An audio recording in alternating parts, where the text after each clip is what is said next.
l'accueil. J'ai le plaisir d'accueillir Monsieur Didier Castella. Comme vous avez compris, je ne suis pas du tout au fait avec les titres, mais c'est le conseiller d'État du canton de Fribourg, chef de département de l'agriculture, des forêts, et il me semblait qu'il y avait autre chose, et des institutions. Bienvenue, Monsieur Castella. Je vous laisse la parole.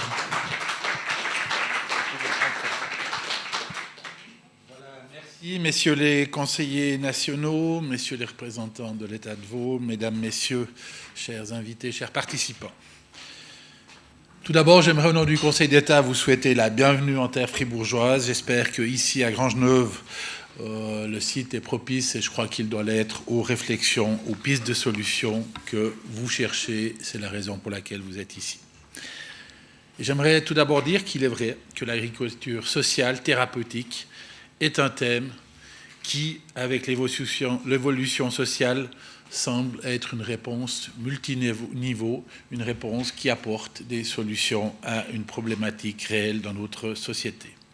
Depuis plusieurs années, nous assistons, et on le voit malheureusement de manière assez dramatique à l'heure actuelle, à une polarisation du monde, et cela se traduit très concrètement à notre échelle, aussi, même en Suisse, un éloignement du monde urbain et du monde agricole notamment. C'est une des formes de polarisation, ce n'est pas la seule évidemment qui existe. Dans une étude récente mandatée par ma direction, il ressort d'ailleurs que les agriculteurs parlent un peu quand même, il faut le dire, dans leur monde et qu'ils sont parfois de la difficulté à communiquer avec d'autres mondes. Pour eux, il y a un réel défi, celui de communiquer, de passer le message de leur action à cet autre monde.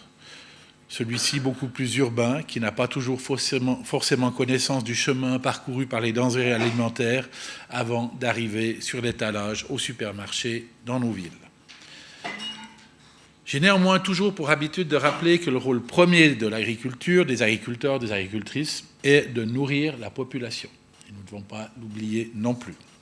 Certes, leur métier est multitâche, il intègre de plus en plus de compétences notamment, et implique de nombreux rôles comme celui de paysagiste, de gardien d'animaux, mais son objectif premier reste toujours, pour le moment, et je souhaite qu'il le reste, celui de cultiver des matières premières qui servent dans notre alimentation. Je ne suis pas arrivé au tout début de la matinée, mais je me suis quand même fait faire un petit résumé, et j'ai entendu qu'on a beaucoup parlé aussi d'aménagement du territoire. Et là, j'aimerais dire aussi que c'est vrai, l'aménagement du territoire en milieu agricole, c'est une vraie gageure, une vraie difficulté à l'heure actuelle, mais pas seulement pour les organisations comme les organisations sociales, les agriculteurs eux-mêmes. Et je rappelle qu'au niveau fédéral, on a une LAT 2 qui est en train de se mettre en place, qui va durcir les conditions d'aménagement du territoire en milieu agricole, parce qu'on veut préserver la terre agricole. S'il y a quelques années, je pouvais encore construire une fromagerie ou une installation de transformation des légumes en terre agricole, aujourd'hui, même pour ça, on ne peut plus le faire. Donc, rendez-vous compte que la volonté de protéger la terre agricole est là. Après, on a d'autres volontés et qu'il y a souvent dans notre société des divergences, des incohérences qui ne sont pas toujours faciles à mettre. Je vois souvent, dans notre Parlement même, quand on parle d'agriculture, on est tous d'accord, il faut plus de liberté, plus de souplesse, il faut pouvoir faire. Une heure après, on parle d'environnement, ah non, là, il faut restreindre, il faut fermer, il faut préserver la terre. Les deux ne sont pas toujours compatibles. Du côté urbain, vous avez des enfants qui n'ont pas toujours conscience que le lait est issu d'une vache, qui pensent pas beaucoup plus loin que la brique de lait, et j'ai été surpris, voire choqué de constater que même dans une ville comme Bulle, ici à côté, qui vit à côté des vaches, c'est aussi le cas. Puisqu'on a fait des visites, des expositions de bétail, et c'est du vécu. Moi, je n'y croyais pas, parce que j'ai dit non, mais chaque enfant de la Gruyère sait ce que c'est une vache et un litre de lait. Eh bien non. Et ici, je ne parle pas de la dérive liée aux réseaux sociaux qui poussent les jeunes à un isolement, et pas seulement les jeunes, nous aussi, extrêmes, et qui nous ferment dans des silos sur lesquels je reviendrai tout à l'heure, et qui créent parfois aussi une déconnexion totale avec la nature. Paradoxalement, cet isolement qui est vécu en ville est également relevé du côté du monde agricole. Le nouveau fonctionnement du monde agricole, moins familial, moins solidaire, mais également les innovations technologiques et la logique plus entrepreneuriale implique que les agriculteurs et les agricultrices travaillent souvent beaucoup plus seuls, ils se retrouvent seuls, ils sont isolés sur leurs exploitations. À tel point que nous avons repris, comme le canton de Vaud d'ailleurs, le système des sentinelles développé au Canada et introduit par nos voisins justement vaudois en Suisse.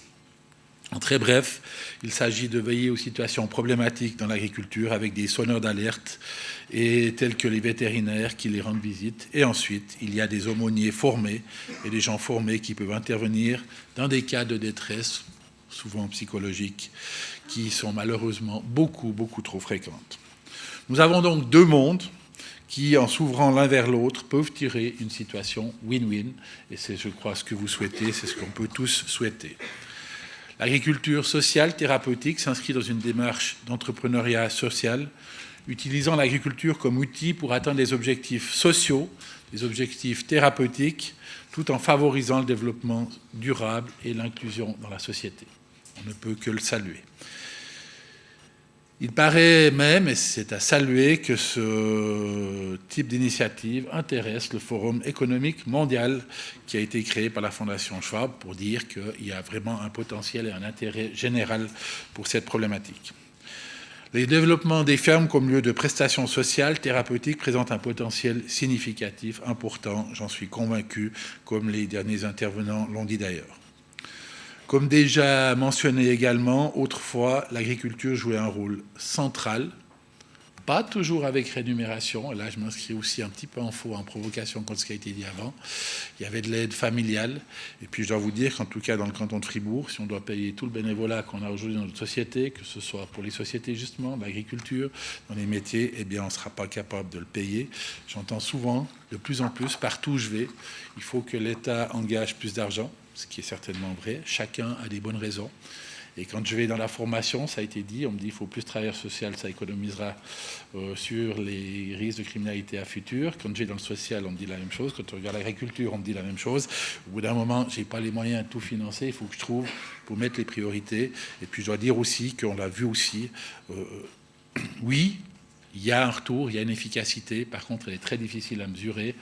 Je ne sais pas s'il y a beaucoup de psychologues ici, mais à Genève, c'est là où il y en a le plus. Ce n'est pas forcément là où il y a le moins de malades. Donc, on doit pouvoir mesurer tout ça, et ce n'est pas facile. Et il faut être conscient, et c'est une réalité. Aujourd'hui, seule une petite minorité de la population travaille encore dans l'agriculture. Avant, on avait beaucoup plus de monde, c'était beaucoup plus étendu. Cependant, il existe une main-d'œuvre qualifiée au sein des familles paysannes. Parfois, et ça il faut aussi le dire, on a aussi des gens qui sont très compétents dans le social et dans le thérapeutique, j'en connais plusieurs. En effet, grâce à leur environnement naturel et à leur lien avec les animaux, les fermes offrent des conditions idéales pour des services tels que la thérapie pour les personnes ayant des besoins particuliers, le soutien aux jeunes en difficulté ou l'encadrement des personnes âgées. Après, ça a été dit aussi, ça demande du temps. Ça demande aussi certaines compétences. Toute personne, il faut être honnête aussi, n'est pas apte à faire ce genre d'accueil. Il faut des compétences particulières pour le faire. Le canton Fribourg est un canton à vocation agricole. Nous avons encore environ 6% de notre PIB qui provient de l'agriculture et de la transformation des denrées alimentaires, ce qui est important en comparaison intercantonale. Les exploitations agricoles fribourgeoises sont en moyenne plus grandes que ce que l'on trouve en Suisse. Et dans le canton de Fribourg, une part moins élevée des exploitations sont gérées à titre accessoire, comme on peut le connaître dans d'autres cantons, comme les Grisons par exemple, que dans les cantons montagnards. L'agriculture pratiquée, que ce soit à titre professionnel ou accessoire, se prête-t-elle le mieux au développement des prestations sociales et thérapeutiques ? Dans quel domaine ? Je pense qu'il y a des possibilités dans les deux. Je ne connais pas suffisamment. Je suis aussi dans une situation d'interrogation, de doute. Aujourd'hui, je ne connais pas toutes les solutions. Quoi qu'il en soit, je suis convaincu qu'il existe des potentiels pour développer des offres dans certaines fermes du canton de Fribourg. Pour l'instant, et j'ai essayé de regarder quelles sont les initiatives qui existent, elles sont surtout privées, il faut bien le dire. Nous avons par exemple la Fondation de Fribourg pour la jeunesse, FFJ, qui a initié une mesure d'agriculture sociale en collaboration avec une agricultrice. La Fondation a élaboré un concept d'accompagnement spécifique aux jeunes en rupture, d'insertion sociale et professionnelle. Ça s'appelait « Mentorat à haut seuil de tolérance en nature et sur le marché du travail réel ». 3 mesures visaient une insertion sociale et professionnelle avec pour objectif d'offrir des places d'accueil à des jeunes entre 16 et 25 ans au sein d'une exploitation agricole. Cette mesure, il faut bien le dire, dépendait de financement privé. Elle s'est terminée à la fin de l'année 2024. Néanmoins, c'est un enseignement important qui est à retenir. Il est important, il est central de travailler ensemble. Un autre exemple qui est un peu moins directement en lien avec vos thématiques, mais quand même aussi inspirante dans ce domaine-là. On a des fermes-écoles qui se développent, et une ferme-école, notamment une école enfantine bilingue, français-allemand, à la ferme de la Faille à Grange-Pacotte, tout près d'ici, qui a ouvert cette année scolaire. L'objectif est qu'une quinzaine d'enfants puissent suivre le programme scolaire à ciel ouvert, tout cela en allemand et en français, donc un objectif de cohésion qui va dans l'intégration, la communication urbain-rurale et aussi la communication entre les langues, donc toute une entreprise d'insertion et de cohésion. Aujourd'hui, la réussite de ces initiatives passe par la conviction, il faut bien le dire, par la force de certains initiants, la force de certaines personnes qui s'engagent, mais comme tout projet, vous n'avez aucun projet qui n'avance si vous n'avez pas un porteur de projet qui est convaincu qu'il veut aller. Et il faut saluer ces volontés qui sont là. Une des difficultés souvent mises en avant, c'est le fonctionnement en silo. On l'a dit et ça a été répété tout à l'heure, on doit travailler avec la formation, avec les acteurs sociaux, avec les acteurs professionnels et c'est un défi. Et j'ai bien conscience que ça concerne en particulier aussi les pouvoirs publics. Il manque effectivement trop souvent des ponts dans la pratique. Il faut décloisonner, il faut engager des constructeurs de ponts. En théorie, c'est assez facile à dire. En pratique, c'est un peu plus difficile à mettre en œuvre, mais ça peut, par exemple, commencer aussi par une déclaration commune qui pourrait être l'aboutissement de journées de réflexion comme on a aujourd'hui. Je le répète régulièrement dans mes discours et j'en suis totalement convaincu. Ensemble, on est plus fort, on est plus intelligent. Ça s'applique à tous les domaines et surtout quand on réunit des compétences différentes, là, on gagne en force, en efficacité, en intelligence. Les initiatives d'agriculture sociale peuvent s'avérer win-win, j'en suis convaincu, à condition qu'on arrive à réunir tous les ingrédients. Il est important de fournir les outils nécessaires à chaque partie afin de créer une fusion à 2, 3 ou 4 mondes, puisqu'on a parlé de mondes différents qui ont parfois de la peine à se communiquer. Je dois dire que je suis ravi que la rencontre européenne de l'agriculture sociale et thérapeutique se déroule dans le canton de Fribourg, canton agricole comme j'ai dit, plutôt à vocation professionnelle, mais néanmoins on doit réunir tous ces mondes. Nous sommes évidemment intéressés, et j'aurai un retour aussi des gens de Grangeneuve qui participent tous ces jours à toutes les séances, par le retour, par l'expérience qui va se ressortir de cet événement que je salue une fois encore.